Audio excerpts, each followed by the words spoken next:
Hello everyone, मैं हूं शिवम। मैं कजान स्टेट मेडिकल यूनिवर्सिटी का 5th ईयर का स्टूडेंट हूं। तो मैं बताने जा रहा हूं कि रशिया में एमबीबीएस करने के एडवांटेजेस और डिसएडवांटेजेस क्या हैं। एडवांटेज ये है कि आपको जैसे इंडिया में एमबीबीएस के लिए एडमिशन के लिए आपको डोनेशन देना पड़ता है, और रशिया में ऐसा बिल्कुल नहीं है, आप डायरेक्ट यहाँ एडमिशन लेते हो। फिर दूसरा आता है फीस स्ट्रक्चर। तो फीस स्ट्रक्चर भी यहाँ काफ़ी कम है इंडिया की तुलना और किसी कंट्री की तुलना में।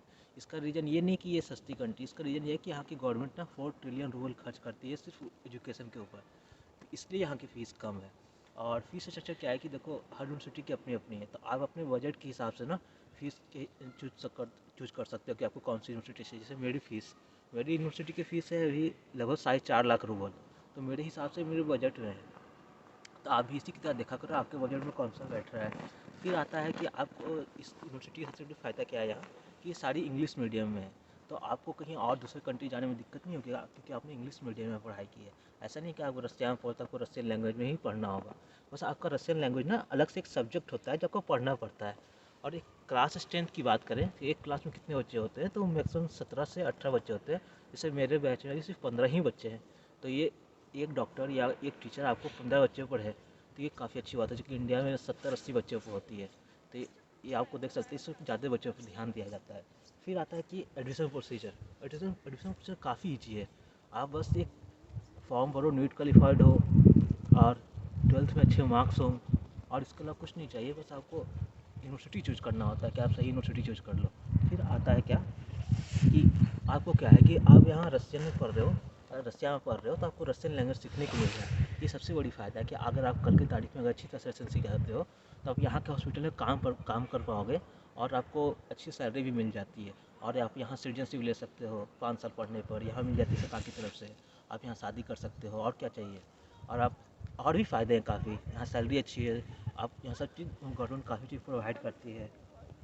और ये हॉस्टल फैसिलिटी, हमारी यूनिवर्सिटी ना हॉस्टल फैसिलिटी भी देती है। तो हमें बस 15,000 रूबल पे करना होता है पर एनम। तो काफ़ी कम है, लगभग 1300-1400 आते हैं महीने के। इतना सस्ता इंडिया में भी नहीं है मेरे अंदाज से हॉस्टल। फिर आता है कि हमारी डिग्री, जो एमबीबीएस की डिग्री है, हमें पूरे वर्ल्ड में वैलिड है। ऐसा नहीं कि सिर्फ रशिया और इंडिया में वैलिड है। आप यहाँ से पढ़ के किसी भी कंट्री में मूव कर सकते हो। जैसे मेरा प्लान है कहीं और कंट्री जाने का, तो आप भी ऐसे ही कि सिर्फ इंडिया नहीं किसी और कंट्री जाओ, क्योंकि इंग्लिश में आपने पढ़ा है। 6 साल आपको इंग्लिश में ही पढ़ाया जाएगा।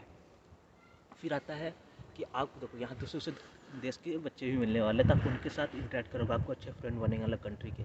और रशिया का कल्चर सिस्टम भी बहुत अच्छा है, तो आप यहाँ के कल्चर के साथ घुलो मिलोगे, यहाँ के लोग आप फ्रेंड बनेंगे, ये भी अच्छी बात है यहाँ। अब मैं आता हूँ डिसएडवांटेजेस क्या है यहाँ रशिया में एमबीबीएस करने के। सबसे बड़ी डिसएडवांटेज क्या है, लैंग्वेज बैरियर रशियन। जो आपको रशियन बिल्कुल आपने कहीं बचपन से नहीं पढ़ा है, और आपको डायरेक्ट यहाँ के रशियन में पढ़ना पड़ रहा है। आपको लैंग्वेज बोलना पड़ रहा है, बाहरी इंग्लिश को जानता नहीं है रशिया में, तो आपको इसका दिक्कतों का सामना करना पड़ता है। ये सबसे, और दूसरी प्रॉब्लम है क्लाइमेट। अभी आप खुद देखो क्लाइमेट कैसी है, ये पूरी बर्फ़ से भरी पड़ी है। आपको दिख रहा होगा यहाँ क्लाइमेट, ये -9 डिग्री है, और मैं बाहर बैठ के आप वीडियो बना रहा हूँ। ये मेरे लिए नॉर्मल है, क्योंकि मुझे अब 5 साल होने जा रहे हैं, तो मुझे उतनी प्रॉब्लम नहीं हो रही है। हाँ देखो, अगर किसी को साइनस प्रॉब्लम है, माइग्रेन है, तो उन लोगों को यहाँ प्रॉब्लम होती है यहाँ आने पे, तो वो अपना थोड़ा हेल्थ पर ध्यान देना होता है कि आप यहाँ आ जाओ तो अपने खुद कैप, जैकेट और ग्लव्स, बूट पहना करो। देखो देखो, जैसे मैं पूरा तैयार होकर ही बैठा हूँ, इसलिए मुझे ठंड नहीं लग रही है। -9 डिग्री, नहीं तो मुझे यहाँ ठंड लगने का चांस बहुत ज़्यादा होता है, फिर भी मैं बैठा हूँ। और फिर आता है कि यूनिवर्सिटी में हॉस्टल नहीं मिल पाती, ये भी प्रॉब्लम है। देखो, हॉस्टल इसलिए नहीं मिल पाती है कि छोटे कंसल्टेंसी हॉस्टल दे नहीं पाते, खुद कभी इंडिया से आए नहीं है रसिया, और वो बस बच्चे ले रहे हैं, उनको कमीशन खाना है तो उनको रसिया भेज देंगे, अगर रसिया सही से भेज पाए तो, नहीं तो वो भी नहीं। फिर आता है मेस प्रॉब्लम। रसिया में मेस की प्रॉब्लम है, हर यूनिवर्सिटी में मेस नहीं। जैसे मेरी यूनिवर्सिटी कजान स्टेट यूनिवर्सिटी में मेस नहीं है, लेकिन ठीक है, हमारे लिए मेस नहीं है, क्योंकि हम लोग कुछ टाइम अपना किचन में गुजार पाते हैं, और हमारे पास टाइम भी नहीं है कि हम लोग 2 या 3 टाइम खाना खा पाए दिन में। 8 बजे हॉस्पिटल निकल जाते हैं, रात में ही आते हैं, तो कब खाना खाएंगे। फिर आता है कि वेज वेज वेज ऑप्शन, कि देखो वेज वालों के लिए यहाँ ऑप्शन बहुत कम है, सब्जी यहाँ मिलती नहीं है, ठंड के मौसम में सब्जियाँ बहुत कम होती हैं, तो आपको इसमें भी प्रॉब्लम होगा। तो आप नॉन वेज तो थोड़ा आराम है, और वेज हो तो आपको थोड़ा महंगा पड़ेगा यहाँ रहना। फिर आता है कि यहाँ का देखो ड्रिंकिंग कल्चर है, यहाँ के लोग ज़्यादातर पीते हैं, सिगरेट लेते हैं, क्योंकि यहाँ क्लाइमेट ठंडा है ना, तो इसलिए लोग यहाँ के सिगरेट दारू पीते हैं। ऐसा नहीं है कि यहाँ बच्चे आए तो बच्चे पीने लगे, नहीं, बच्चे पीने लग जाते हैं इन लोगों को देख के, इनकी भी गलती नहीं है, बस वो अपने को गर्म रखने की कोशिश करते हैं अंदर शरीर को, इसलिए पीते हैं। ऐसा नहीं कि मैं पीता हूँ, मैं भी नहीं पीता हूँ, लेकिन पी रहे हैं तो ये वो नहीं कि गलत कर रहे हैं, वो भी अपनी जगह ठीक है, लिमिट मात्रा में लें तो सही है, कोई दिक्कत नहीं है। और फिर एक देखो प्रॉब्लम क्या है कि आपको यहाँ 6th ईयर तक आप पढ़ लोगे तो आपको क्या है कि यहाँ पर आपको पढ़ने पर यूनिवर्सिटी यहाँ से छोड़ना पड़ेगा, ऐसा नहीं कि आप यहाँ रुक सकते हो। कि अगर आपको नौकरी करना है यहाँ तो फिर आपको वर्क वीज़ा लेना पड़ेगा, आपको स्टूडेंट वीज़ा आपका ख़त्म हो जाता है यहाँ।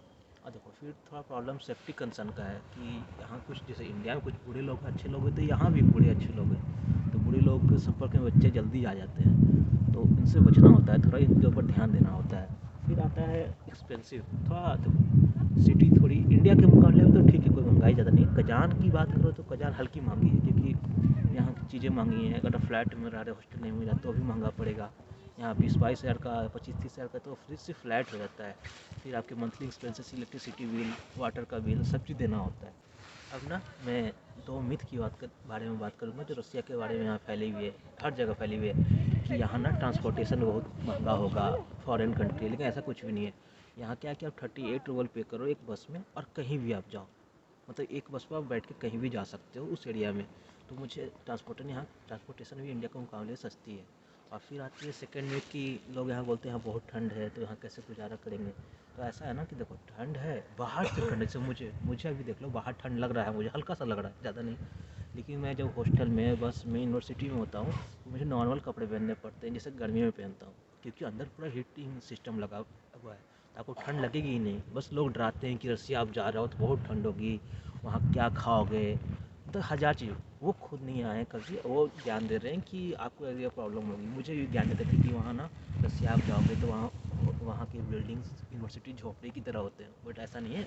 तो झोपड़ी ऐसा इसलिए होती है कि अगर आप 10 फ्लोर 15 फ्लोर भी बना रहे हो तो आपको जो बर्फ़ दिख रहा है जमा हुआ, हर बिल्डिंग के ऊपर भी जम जाती है। हर बिल्डिंग के ऊपर जम जाएगा तो वो गिर जाएगा, ढह जाएगा बिल्डिंग। तो उसको स्लाइडिंग बनाया जाता है इस शेप में कि बर्फ़ नीचे से स्लिप कर जाए। और ऐसा क्या होता है कि बर्फ़ नहीं स्लिप करता तो उसको साफ़ भी किया जाता है, जैसे हमारे हॉस्टल में रेगुलरली साफ़ होता है बर्फ़। तो आप ऐसा मत मानो कि लोग क्या कर रहे हैं, लोगों की मत सुनो। अगर आप पता करो कि क्या है यूनिवर्सिटी के बारे में सच्चाई, रसिया के बारे में। रसिया काफ़ी सुंदर देश है और इसमें इसके सिटी भी काफ़ी अच्छे हैं, जैसे कि कजान जो है थर्ड कैपिटल है रसिया की, और काफ़ी सुंदर भी है। और यहाँ के लोग भी काफ़ी अच्छे हैं। मैंने काफ़ी फ्रेंड्स बनाए हैं रसिया में, और वो काफ़ी अच्छे हैं, मेरे हेल्पफुल हैं। मैं उनके पास जाता हूँ, मिलता हूँ, उनके थ्रू अच्छे ही रिव्यू मिलते हैं मुझे इंडियंस के बारे में। इंडियंस को भी वो अच्छा समझते हैं, तो अगर वो इंडियंस को अच्छा समझ रहे हैं तो हमें भी बनता है कि रसिया के प्रति हम लोग अच्छा व्यवहार दिखाएं। ऐसा होता है, ऐसा नहीं।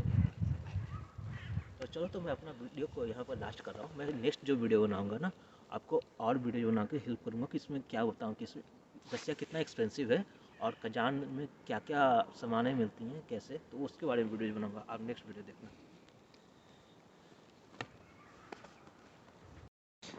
देख रहे हो अभी हल्की हल्की बर्फबारी हो रही है काफ़ी, ये तो बर्फ़ की पूरी अंबार लग गई है। अभी तो मेरा फ्रेंड आगे आगे चल रहा है, इधर देखो, इधर वो आगे भाग गया। क्या हुआ? हाँ वही तो बता रहा मैं, ऊपर चढ़ जाने का। तो पूरी गाड़ियाँ भी ढक गई हैं बर्फ़ से।